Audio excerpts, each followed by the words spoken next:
know roots, right? Who don't know Jim Crow? Who don't know Uncle Tom? Who don't know the history of the so-called black man in America? Many of you would trade places with a black person in this society? Raise your hand.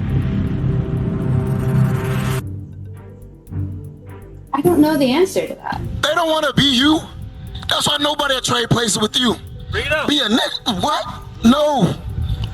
What? Well, it's yes or no. How many of you would do it? I know. I mean, I dated a Hispanic, very dark. No, I'm not talking about Hispanic. The question is, And I was going to have children, so I spent many years thinking of myself of having very dark-skinned children.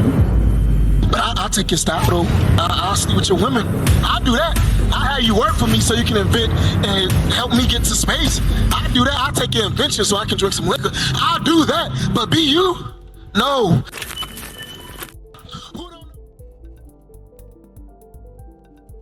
Every white person in this country, I do not care what he says or she says, knows one thing. They may not know, as they put it, what I want, but they know they would not like to be black here.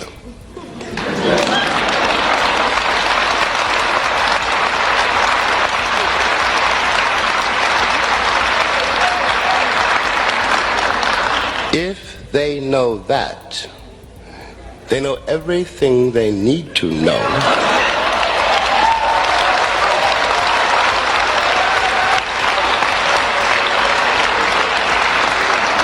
And whatever else they say is a lie.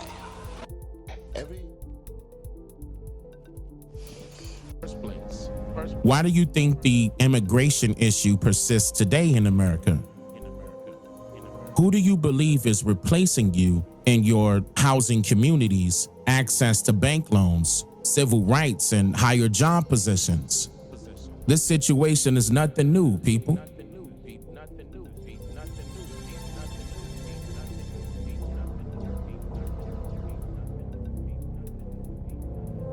Do you actually believe that the true indigenous people of America would gift and crown the enemy with an indigenous headdress? You must have fallen somewhere and bumped your head to think we would do this. You know better than that, don't you? By the way, the Africans didn't do this either.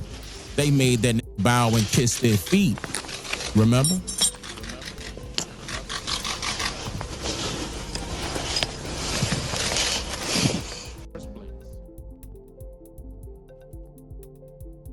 So benefit from calling us black. So why can't we use that same term? No, you know why?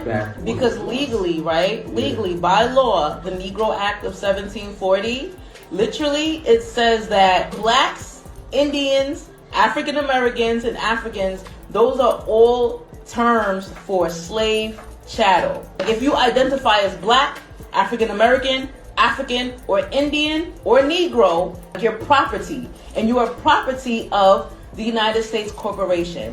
That's why when you are born, they give you a social security number. That is your barcode. And as soon as you sign that birth certificate, you are handing your child over to the state, which means that's why they can come and take your child if they don't like how you're treating your child. It's the same thing with a vehicle. When you register a vehicle, you are handing it over to the state. That's why they can come and put a boot on your head if you park in the wrong spot, because it's theirs. That's why they can lock you up and throw away the key, because you are theirs. So the only way to get out of that is to claim a nationality.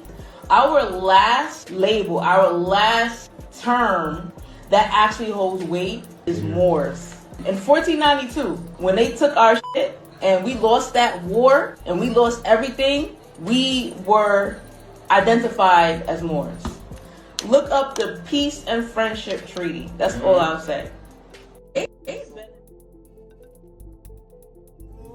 Little do you know that one man caused the stock market to crash.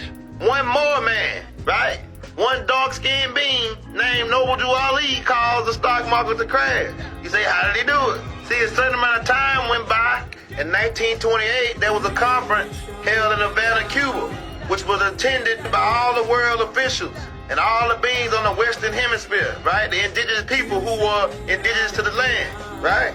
And little did they know, Nobel Drew Ali and C. Kirkland Bay, who was fluent in several different languages, was at the place, was at the conference. And when they called out the title and deeds for the land, they was expecting no one to stand up from the original indigenous seed and claim the property. So the Federal Reserve and Woodrow Wilson and their plans in 1913 to finger us was put to a halt because a being named Nobel Drew Ali and C. Kirkland Bay stood up and claimed the deeds to the property, claiming that they are a part of the indigenous seed, right? Ali, right, which is one of the 5 tribes, and Bay, right? We told y'all. And this all happened in 1928. So the beings claimed the property before they could break in their abandoned law. And then Nobel Drew Ali took the property and put it in a trust so it'd be held for a certain group of people, which is the 5 indigenous tribes, snatching the land right off from under their cheeks.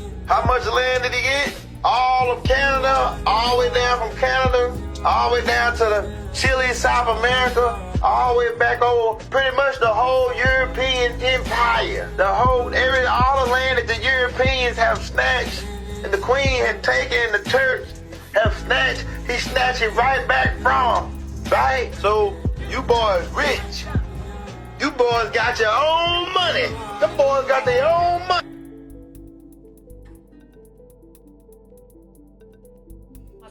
The easiest place to claim your true identity is actually the DMV. So thank you, Big Mama, for mentioning this. When you go to the DMV, you can mark American Indian. On the United States Census or any other legal documents, when you mark American Indian, now it asks you for a tribal number.